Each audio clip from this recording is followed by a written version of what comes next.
In the name of Almighty Allah, dear students, Assalamu alaikum wa rahmatullahi wa barakatuhu. Today we are going to study English class 3rd and the name of topic where there is a will, there is a way. And the page number of your book is 52.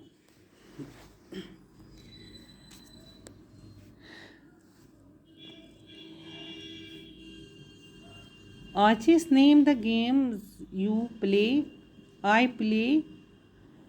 तुम हेक्यू लिखित पन्ने game हुंद नाव कुस क्या गिंदान कह football गिंदान या cricket या tennis तुम लिखजो तुम यतनसन what do you want to become in life क्या पन्ने लाइफ मज यसान बनन I want to become a doctor क्या यसान डॉक्टर बनन या टीचर या इंजीनियर कह बच्चे लिखान साइंटिस्ट यह तुम यसान छू तह लिखजो तुम यम जायन Let us write.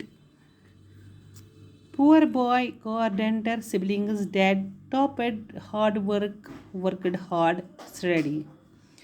Rafi was a dash. Rafi was a poor boy. Akku kodnuk lagaun. His father dash when he was just 10 years old.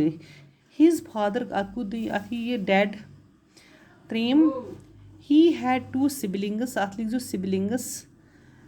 Fourth, he worked at a carpenter shop. So was carpenter shops पे आसान अतलिक जो दुयम ये he worked hard to pass his matric exams. क्या so was worked hard पान करा अतलिक जो worked hard. He would work during the day and study. अतलिक जो study during the night. Seventh, his hard work paid him. He topped the exams.